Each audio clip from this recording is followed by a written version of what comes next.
오늘은 역대하 17장 1절부터 19절 본문으로 인생을 승리로 이끄는 원칙이라는 제목으로 잠시 주의 말씀을 전하겠습니다. 삶의 원칙이 정해진 사람과 아무렇게나 대충 사는 사람은요, 인생의 결과가 확연하게 달라질 수밖에 없습니다. 성공한 사람들의 공통점은요, 분명한 목표가 있었고요, 원칙을 정해놓고 살아갔음을 우리는 알 수 있습니다. 하지만 그렇지 않은 사람, 원칙이 무엇인지도 모르고 그리고 삶의 목표와 목적을 모르고 살아가는 사람은 실패한 인생이 되어지는 경우가 많이 있습니다. 왜 우리는 인생을 걸어갈 때 원칙을 정해야 되느냐? 왜냐하면 원칙을 정하면 우리의 삶의 우선순위가 생성될 수 있습니다. 그리고 그렇기 때문에 원칙에 비추어서 본질과 비본질적인 것들을 나눌 수 있습니다. 그리고 중요한 것과 중요하지 않은 것을 구분할 수 있습니다.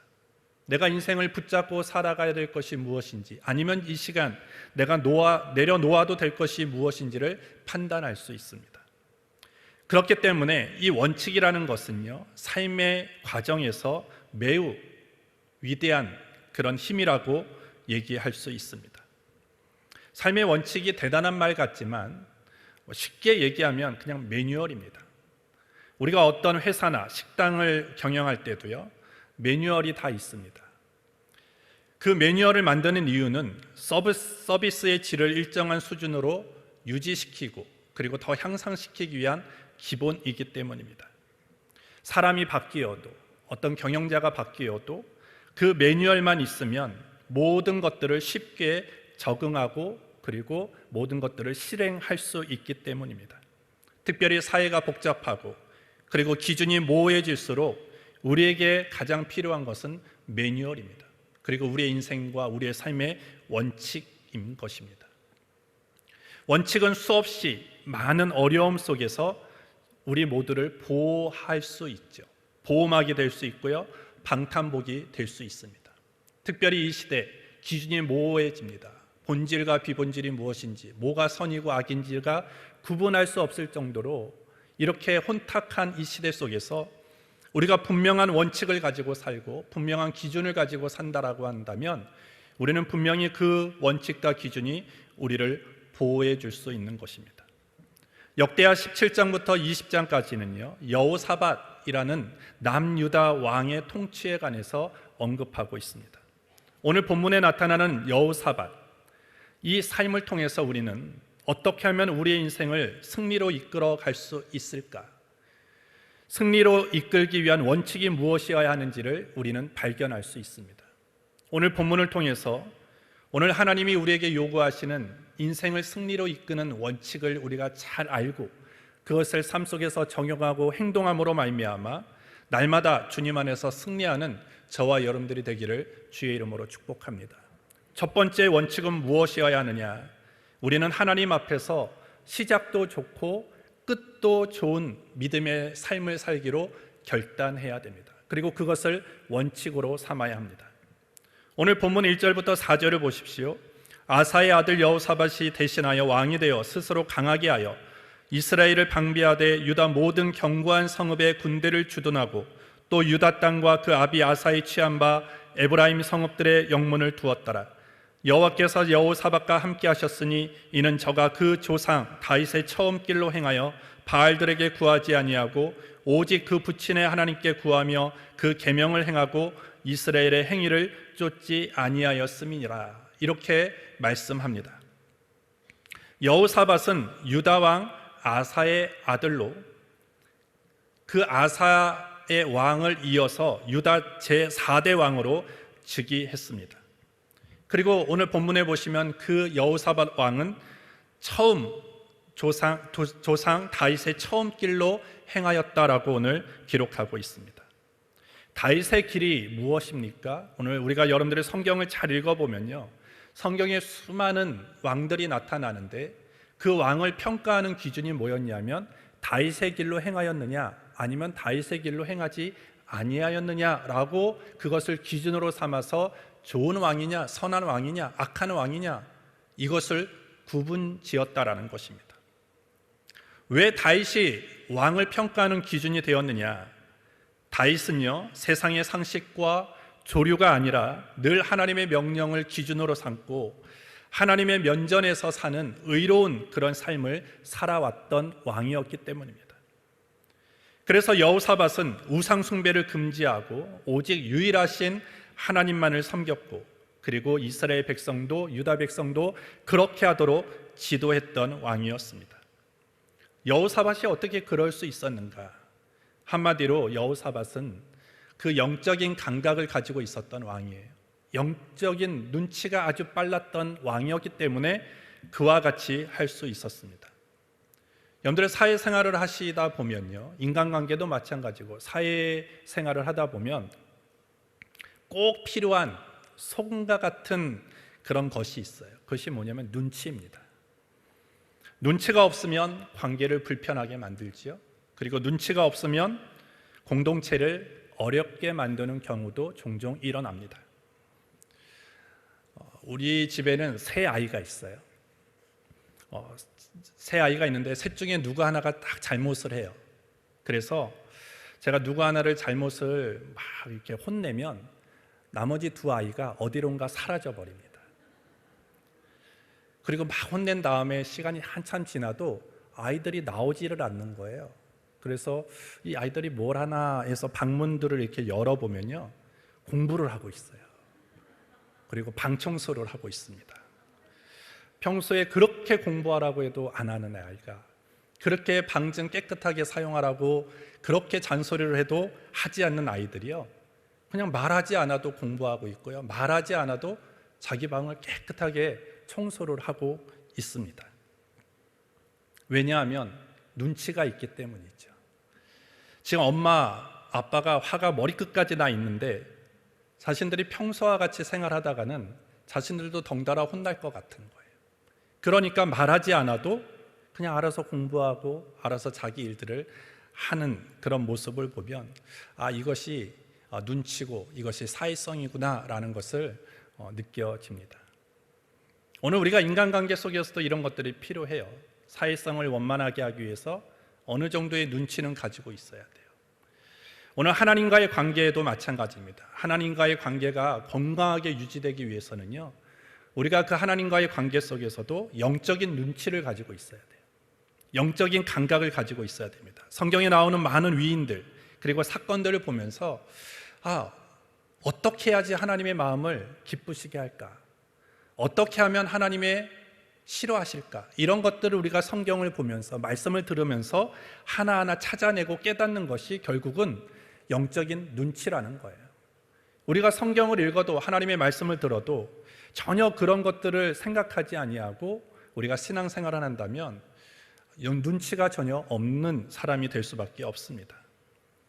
신앙적인 눈치가 있는 사람은 이런 위인, 이런 신앙의 위인, 이런 하나님으로부터 많은 복을 받았던 사람들이 왜 그럴 수 있었을까라는 것들을 하나하나 잘 찾아내서 내 삶에 그걸 적용하고 그리고 실천하고 행동하면 동일한 복을 받을 수 있고 동일한 은혜의 삶을 살아갈 수 있게 되어지는 것입니다. 결국 영적인 눈치와 영적인 감각을 가지고 있는 사람은 순탄한 그런 신앙생활을 하게 되어지는 것입니다. 오늘 본문에 나오는 이 여호사밧은요, 아주 영적인 눈치가 탁월했던 사람이에요. 열왕기하 15장 11절부터 15절에 보시면요, 그의 아버지 아사에 대해서 이렇게 얘기를 합니다. 아사가 그 조상 다윗같이 여호와 보시기에 정직하게 행하여 남색하는 자를 그 땅에서 쫓아내고 그 열조에 지은 모든 우상을 없이 하고 또 그 모친 마아가가 아세라의 가증한 우상을 만들었으므로 태우의 위를 폐하고 그 우상을 찍어서 기드론 시내가에서 불살랐으나 오직 산당은 없이 하지 아니하니라. 그러나 아사의 마음이 일평생 여호와 앞에 온전하였으며 저가 그 부친의 구별한 것과 자기의 구별한 것을 여호와의 전에 받들어 드렸더니 곧 은과 금과 기명들이더라. 여호사밧의 아버지인 아사가 어떻게 했습니까? 그 조상 다윗과 같이 하나님이 보시기에 정직하게 행하였다, 이렇게 성경이 평가하고 있습니다. 그가 왕으로 있는 동안에 성전에 있었던 남창들을 다 제거하였습니다. 우상을 없앴습니다. 그리고 그의 어머니가 우상 숭배를 했는데 그 우상 숭배한 책임을 물어서 어머니의 위를 패하기까지도 했던 그런 사람이었습니다. 하나님을 향한 온전한 마음을 최선을 다해서 표현하고 행동했던 사람이 아사였다라는 것이죠. 이전의 왕들과는 다르게 모든 인생과 그 나라를 이끌어가는 초점이 어디에 있었느냐? 하나님께 맞춰져 있었습니다. 어떻게 하면 하나님의 마음에 합할 것인가? 어떻게 하면 하나님의 기쁨이 되는 나라가 될 수 있을까라고 모든 그 나라를 경영하고 나라를 통치하는 초점이 하나님께 맞추어져 있었던 사람이 아사인 것입니다.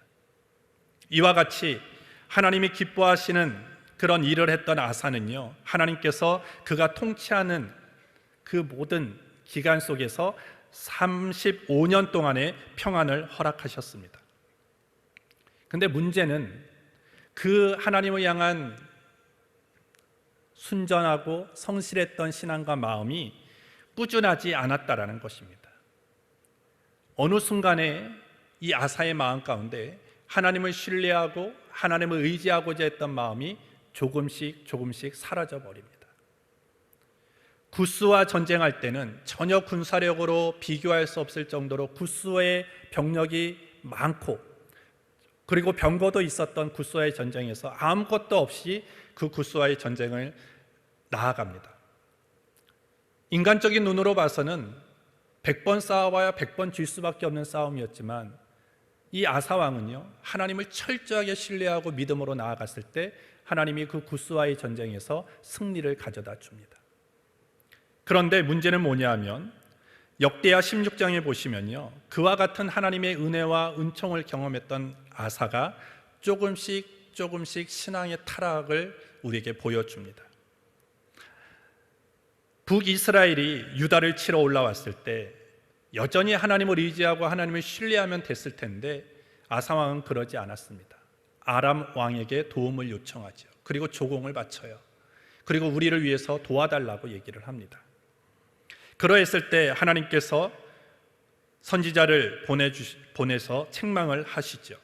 역대하 16장 7절부터 10절에 보시면 때 선견자 하나니가 유다 왕 아사에게 나와서 이르되 왕이 아람 왕을 의지하고 왕의 하나님 여호와를 의지하지 아니한 고로 아람 왕의 군대가 왕의 손에서 벗어났나이다. 구스 사람과 룹 사람의 군대가 크지 아니하며 말과 병거가 심히 많지 아니하더이까. 그러나 왕이 여호와를 의지한 고로 여호와께서 왕의 손에 붙이셨나이다. 여호와의 눈은 온 땅을 두루 감찰하사 전심으로 자기에게 향하는 자를 위하여 능력을 베푸시나니 이 일은 왕이 망령되이 행하였은즉 이후로부터는 왕에게 전쟁이 있으리이다 하매 아사가 노하여 선견자를 옥에 가두었으니 이는 그 말에 크게 노하였음이며 그때 아사가 또 몇 백성을 학대하였더라. 구스와의 전쟁에서는요, 군사력으로는 전혀 비교가 될 수 없는 전쟁이었지만 아사 왕이 하나님을 의지했기 때문에 하나님께서 그 구스 사람과 구스의 나라를 그 아사의 왕의 손에 붙이셨다라고 얘기를 합니다. 그러면서 이 선견자가 얘기하지 않습니까? 그 일을 잊어버렸습니까? 그 일을 기억해야 되지 않습니까? 그런데 왜 지금은 하나님을 신뢰하고 하나님을 의지하지 않은 채 오히려 사람을 의지하고 군사력을 의지하고 이 또한 아람 왕을 지금 의지하고 있습니까? 라고 책망합니다. 그 말을 듣고 돌이켰으면 좋았을 텐데 돌이키지 않아요. 자기의 기분 나쁜 소리를 한다고 그 하나니를 옥에 가두어 버린 것입니다. 오늘 그와 같은 일들을 오늘 여호사밧은 다 눈으로 보았습니다. 우리 아버지가 처음에는 하나님을 신뢰하고 의지했더니 하나님께서 우리 아버지에게 은혜를 베풀어 주셔서 모든 전쟁에서 승리하게 하시고 강한 나라로 이끌어 주셨는데 우리 아버지의 신앙이 조금씩 변질되어지고 하나님을 신뢰하고 의지했던 그 신앙이 점점 느슨해지다 보니까 오히려 겁쟁이가 되어지고 그 모든 나라를 두려워하는 그런 모습, 그리고 오히려 하나님부터 큰 징계를 받게 되어지는 일들을 눈으로 봄으로 인해서 이 여호사밧은 이제는 내가 어떻게 이 나라를 이끌어가야 될지에 대해서 깨닫게 되어지는 거예요. 영적인 눈치를 발휘하고 있는 것입니다. 제일 중요한 게 뭐냐?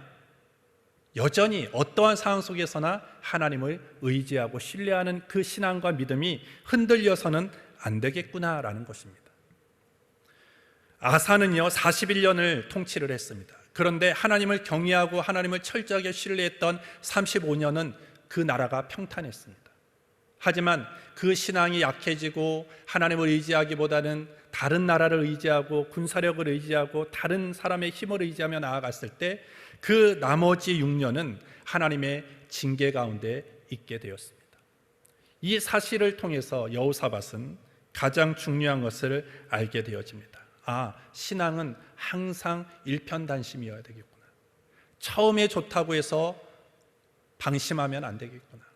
우리의 신앙, 하나님을 향한 신앙은 처음도 좋아야 되고 끝도 좋아야 되겠구나 라는 그런 다짐을 하고 그가 앞으로 하나님을 향해서 나아갈 때 이 원칙을 가지고 나아갔던 왕이 여호사밧이었습니다.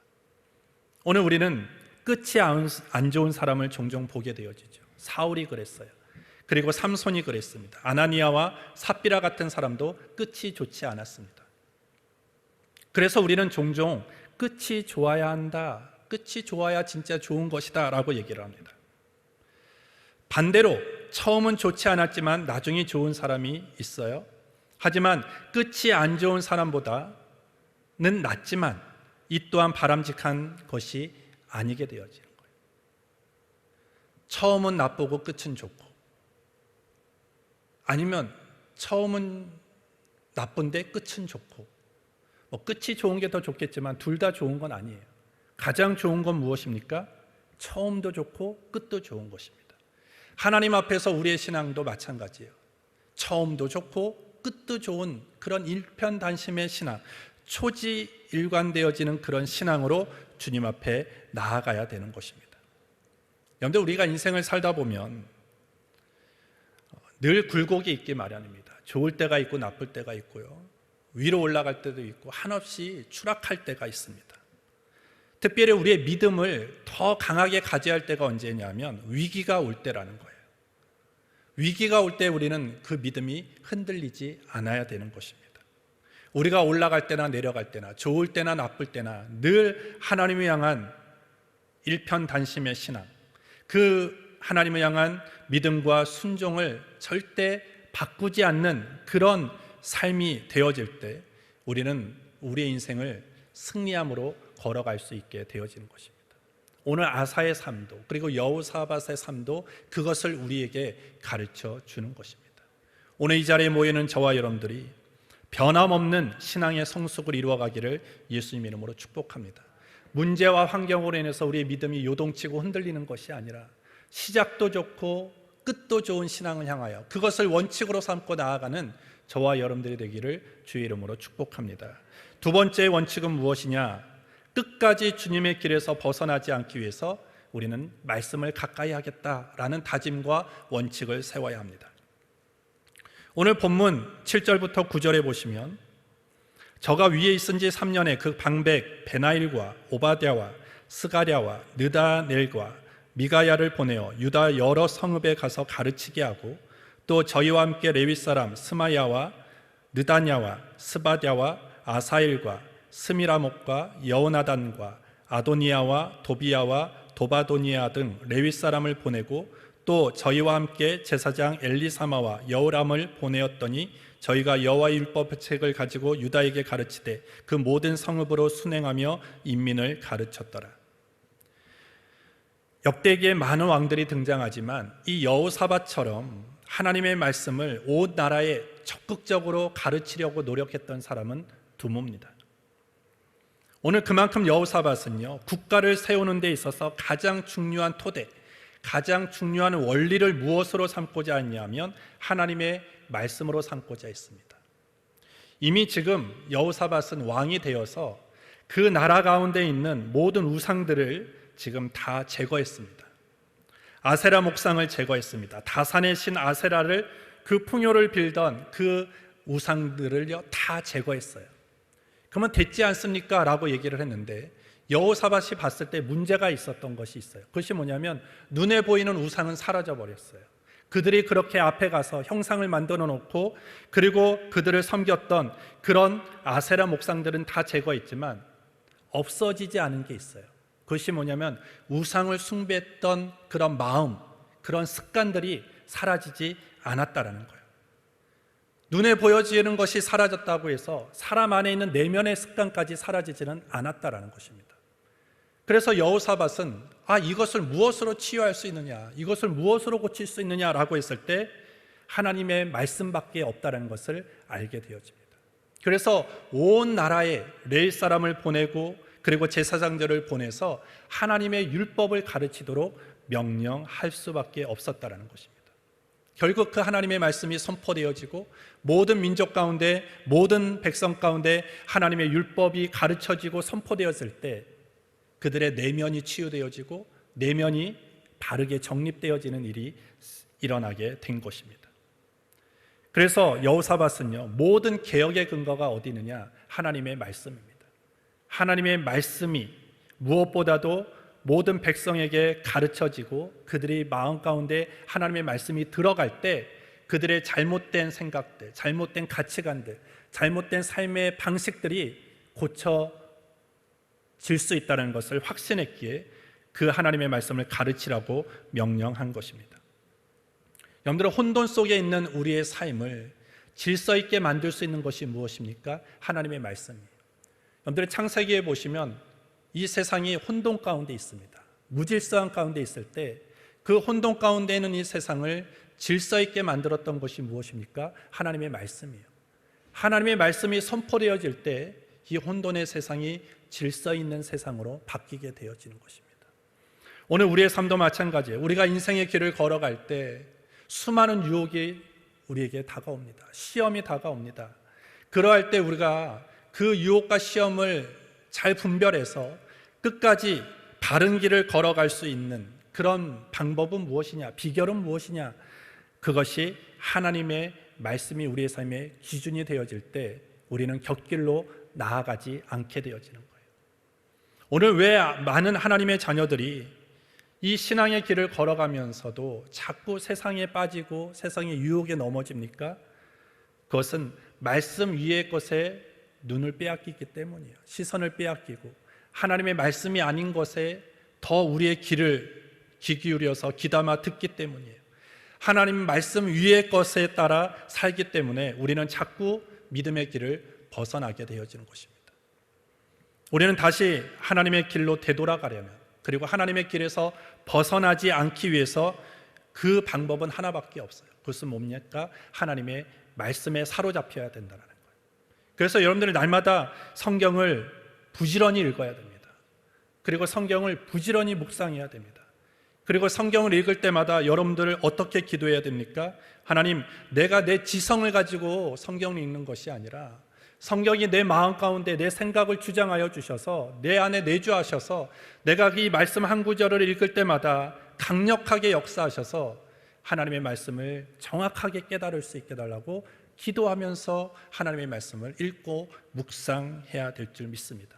그러할 때 우리는 영적인 지식이 자라나게 되어지고요, 시대를 분별하면서 이것이 바른 길인가 잘못된 길인가, 이것이 하나님의 합한 길인가 아니면 하나님이 기뻐하시지 않는 길인가를 분별하며 걸어갈 수 있게 되어지는 것입니다. 따라서 우리는 성경이 저와 여러분들의 삶을 지배해야 되는 거예요. 그것이 우리의 원칙입니다. 다른 세상의 가치와 가치관과 기준이 우리의 삶의 기준이 아니라 오직 하나님의 율법과 말씀만이 우리의 인생의 기준이 되어져서 그 말씀이 가라 하면 가고 멈추라면 멈출 수 있는 그런 원칙으로 우리가 살아갈 때 하나님께서 우리의 인생을 승리의 길로 이끌어 주시게 될 줄 믿습니다. 제가 몇 번 설교할 때도 이런 말씀을 드렸는데요, 제가 어떤 목사님이 홈페이지에 적어 놓은 그런 글을 읽어본 적이 있어요. 제가 그대로 읽어드리겠습니다. 내가 보기에는 내가 성경을 읽고 있는 것처럼 보인다. 그러나 실제는 성경이 나를 읽고 있었다. 내가 성경을 붙들고 있는 것처럼 보인다. 그러나 성경이 나를 붙잡고 있었다. 나는 글자만을 읽으며 빨리 일독을 마치려 했지만 말씀은 그냥 나를 지나치려는 나를 그냥 두지 아니했다. 이렇게 적어놨습니다. 말씀의 능력입니다. 내가 말씀을 읽는 것 같지만 내가 말씀을 읽다 보면 어느 순간 그 말씀이 나를 읽고 있는 것입니다. 내 내면의 생각, 내 생각들, 내 아픔들을 다 읽고 있습니다. 내가 성경책을 붙들고 내가 말씀을 붙들고 살아가는 것처럼 여기지만 우리가 시간이 지날수록 무엇을 느낄 수 있어요? 하나님의 말씀이 나를 지키고 있구나, 하나님의 말씀이 나를 지탱하고 있구나라는 것을 우리는 깨닫게 되어지는 것입니다. 따라서 우리의 원칙은 무엇이어야 되느냐? 우리는 늘 하나님의 말씀을 주야로 묵상하고 그 말씀의 길을 온전하게 순종하며 나아갈 수 있는 우리 모두가 되기를 예수님의 이름으로 축복합니다. 마지막 세 번째로, 우리가 강해질 수 있는 비결은 우리가 더 하나님을 의지하고 하나님의 뜻대로 살아가는 것이다 라는 것을 잊지 않아야 됩니다. 그것을 늘 기억하고 하나님을 의지하고 하나님의 뜻대로 살아가는 것만이 우리가 승리할 수 있는 비결이다라는 것을 우리의 인생의 원칙으로 삼아야 되는 것입니다. 여호사밧은 자신의 힘이나 군사력을 자랑하지 않았습니다. 모든 백성으로 하여금 하나님의 말씀을 배울 수 있는 길을 장려했습니다. 그리고 국가의 기강과 국가의 모든 기초를 하나님의 말씀의 터 위에 세워갔을 때 그 결과 하나님께서는 여호사밧이 통치했던 남유다를 아무도 넘볼 수 없는 아주 강한 나라로 세워주셨습니다. 오늘 5절을 보시면, 그러므로 여호와께서 나라를 그 손에서 견고하게 하심에 유다 무리가 여호사밧에게 예물을 드렸으므로 저가 부귀와 영광이 극하였더라, 이렇게 되어 있습니다. 그리고 10절부터 12절을 보시면, 여호와께서 유다 사면 열국에 두려움을 주사 여호사밧과 싸우지 못하게 하심에 블레셋 중에서는 여호사밧에게 예물을 드리며 은으로 공을 바쳤고 아라비아 사람도 짐승떼 곧 수양 7,700과 수염소 7,700을 드렸더라. 여호사밧이 점점 강대하여 유다의 견고한 채와 국고성을 건축하고, 이렇게 기록합니다. 하나님이 그에게 은혜를 베풀어 주셨어요. 그래서 점점 여호사밧이 통치하는 이 유다는 정치적으로 군사적으로 점점 강대해져 갔습니다. 그리고 주변의 나라들이 알아서 조공을 갖고 옴으로 인해서 경제적인 부유함도 누리게 되었습니다. 여러분들, 지금 이 상황을 보면요, 여호사밧이 싸웠습니까? 블레셋하고 싸워서 전리품을 가져오지 않았습니다. 아라비아와 전쟁을 해서 승리했기 때문에 아라비아에 있는 모든 것들을 가지고 온 것이 아닙니다. 그들이 저절로 여호사밧에게 조공을 바치는 거예요. 여러분들, 세상을 살아가다 보면 싸움이 잘하는 사람이 있어요. 근데 진짜 싸움이 강한 사람이 누구냐면, 싸워서 이기는 사람이 아니라 싸우지 않아도 이기는 사람이 진짜 강한 사람이죠. 오늘 여호사밧은 싸우지 않았어요. 싸우지 않아도 하나님께서 여호사밧이 통치하는 이 유다를 강하게 만드셨고 주변의 나라들이 함부로 할 수 없도록 그렇게 만들어 놓으셨다라는 것입니다. 늘 이스라엘의 골칫거리인 블레셋이 알아서 지금 조공을 가져옵니다. 이스라엘을 괴롭혔던 아라비아가 저절로 많은 가축들을 데리고 옵니다. 함부로 못 건드린다라는 것이죠. 오늘도 우리의 인생을 살아갈 때 우리를 껄끄럽게 만드는 사람이 있어요. 우리의 삶을 아주 불편하게 만드는 사람들이 있습니다. 우리가 그들과 뭔가 싸워서 이길 수도 있죠. 뭔가 대적하고 논쟁하고 이러므로 인해서 내가 그들을 이길 수도 있지만, 진짜 강한 사람은 그들과 싸워서 이기는 것이 아니라 그들과 싸우지 않더라도 그들이 우리를 어렵게 보는 거예요. 우리를 함부로 대하지 못하게 만드는 것이 진짜 강한 사람이라는 거예요. 그러하려면 어떻게 해야 됩니까? 오늘도 여호사밧이 우리에게 보여줬던 대로 하나님을 신뢰하고 더 믿음으로 하나님을 붙잡고 기도할 때 하나님이 우리에게 그러한 복을 허락해 주시게 될 줄 믿습니다. 따라서 오늘 우리의 주변에 아주 이상한 일이 벌어지고 우리를 위태롭게 만들고 우리를 어렵게 만들고 마음 힘들게 만드는 사람과 환경이 우리에게 다가올 때 우리는 어떻게 해야 됩니까? 그것 때문에 괴로워할 필요가 없어요. 괴로워할 때가 아니라 우리는 그때가 기도해야 할 때인 것입니다. 그때가 하나님을 더 붙잡고 의지할 때인 것을 알고 하나님께 전심으로 기도하며 나아갈 때 하나님께서 우리를 강하게 해 주시게 될 줄 믿습니다. 여러분들, 어려움이 닥쳤을 때 눈에 보이지 않는 하나님을 우리가 신뢰한다는 것은 너무나 어렵습니다. 쉬운 일이 아니죠. 근데 그럼에도 불구하고 그 하나님을 전적으로 의지해야 됩니다. 오늘 담임 목사님의 주일 말씀이 무엇이었습니까? 전쟁과 기도입니다. 시편 20편 말씀을 가지고 담임 목사님 말씀을 선포하셨는데, 그 담임 목사님의 말씀도 마찬가지예요. 전쟁과 같은 어려운 현실 속에서 우리에게 그 승리를 가져다주는 힘이 어디 있느냐? 기도에 있다라는 거예요. 많은 사람들은 말과 병거를 의지하지만 오늘 시편 기자는 무엇을 고백합니까? 나는 우리 하나님의 이름을 의지하리로다, 나는 자랑하리로다 라고 했을 때 하나님이 그에게 구원을 가져다 주셨다라는 것입니다. 오늘 우리도 마찬가지입니다. 우리가 전심으로 하나님을 향하면 하나님이 우리의 모든 신앙과 믿음을 보시고 우리를 위기로부터 극복할 수 있는 지혜와 힘을 그리고 능력을 베풀어 주시는 것입니다. 여러분들, 우리가 믿음이 더 강해야 될 때가 언제인 줄 아십니까? 힘들 때예요. 우리에게 가장 힘들 때 믿음이 가장 필요해요. 큰 문제가 올 때 가장 큰 믿음이 필요한데 우리는 거꾸로 삶을 보여줄 때가 있죠. 가장 믿음이 필요할 때 믿음의 바닥이 드러날 때가 있습니다. 기도를 더 많이 해야 되는데 기도를 못할 때가 있습니다.